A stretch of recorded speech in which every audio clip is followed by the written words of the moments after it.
The winter air was crisp, the kind that bites at your cheeks and reminds you of the world's quiet slumber. It was during this season of cold, under the pale January sun, that I met Nancy. Our story began not with grand gestures or chance encounters in crowded rooms, but within the digital expanse of Instagram. A comment left, a reply received, and the slow, inevitable unfurling of conversation like the first shy blooms of spring. Our exchanges were light at first, teeming with the kind of playful banter that dances around the edges of deeper connection. Yet, as days melded into nights and messages flew back and forth with increasing fervor, we found ourselves delving into the meat of our lives, our dreams, fears, and the myriad quirks that stitched our personalities into a tapestry of budding affection. It wasn't long before digital numbers transformed into voice, and voice into presence. Our first meeting felt like the closing of a circuit, an electric charge of reality breathing life into what had, until then, been confined to screens.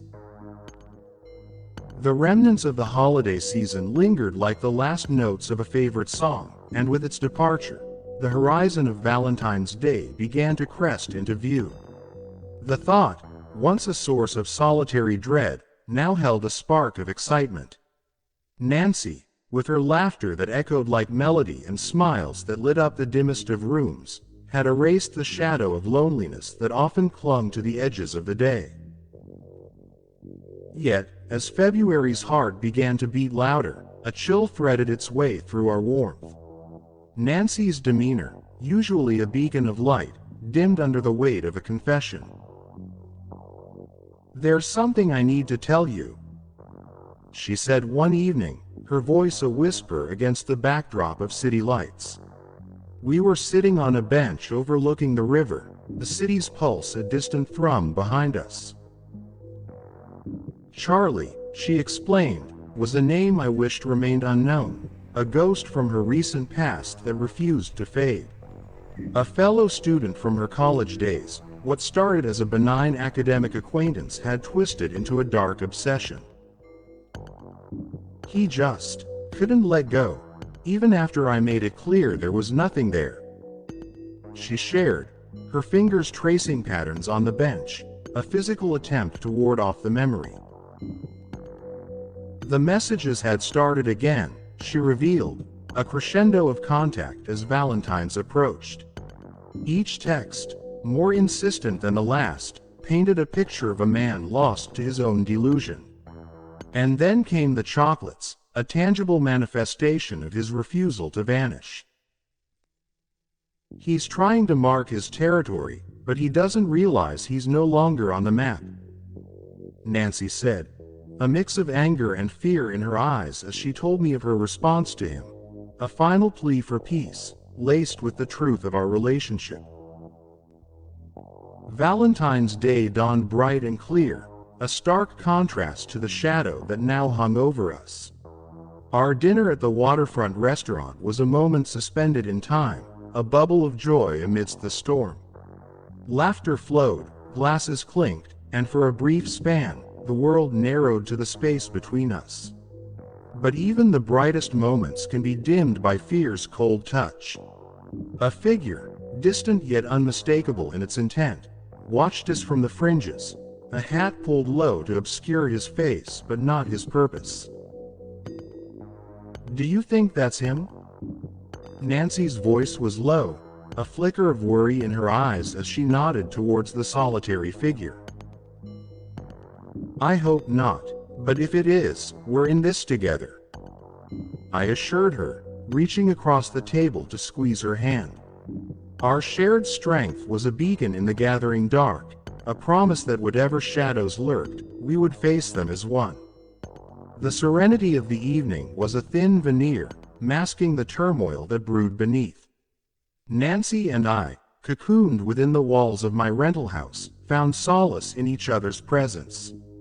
The world outside seemed distant, a mere backdrop to the intimacy that unfolded between us. Yet, the peace of that night was destined to fracture. A sudden noise, jarring in its intrusion, sliced through the fabric of our tranquility. It was a sound that did not belong, a disruption that whispered of danger. Nancy's hand tightened around mine, her eyes mirroring the alarm that spiked through my veins. "Did you hear that?" she whispered, her voice a tremor in the stillness. "Yes, stay here. I'll check it out," I responded, my words more courageous than I felt. As I stepped into the backyard, the cool night air greeted me, a stark contrast to the warmth I had just left behind. The scene that awaited was innocuous at first glance. Beach chairs lay scattered, victims of an unseen assailant. Yet, it was the stillness that unnerved me, a quiet so profound it felt like a prelude to a scream. And then I saw him, a figure, shrouded in the darkness of the bushes, watching. The realization hit me like a physical blow, the adrenaline surging through my body with newfound purpose. As he stepped forward, the moonlight revealed his features, Charlie, his eyes alight with an intensity that chilled my blood. "What are you doing here, Charlie?" I demanded, my voice steady despite the pounding of my heart. "This is between me and Nancy," he spat, his voice laced with a venom that made my skin crawl. "There is no you and Nancy. Leave, now," I countered, every instinct screaming at me to protect, to defend. The confrontation escalated quickly, a tangle of limbs and shouts as I fought to subdue him. Nancy's voice pierced the chaos, a beacon of fear and resolve. "Call the police," I yelled, grappling with Charlie, the ground beneath us an unwilling witness to our struggle. By the time the police arrived, the night had taken on a surreal quality, the flashing lights painting the scene in stark relief. As they handcuffed Charlie, the reality of what had transpired began to sink in. The messages, the chocolates, the unsolicited appearances, all of it culminated in this moment of reckoning. In the aftermath, as we sat in the police station, Nancy's hand found mine. "I never wanted this," she said, her voice breaking. "I know," I replied, squeezing her hand. "But we're safe now. That's all that matters." The protective order was a small comfort, a paper shield against a threat that had burrowed deep into our lives. Charlie's subsequent absence was a hollow victory, the echoes of that night lingering long after his shadow had receded. Reflecting on the ordeal, the journey from a simple comment to a confrontation with darkness, I was reminded of the fragility of peace, the thin line between affection and obsession.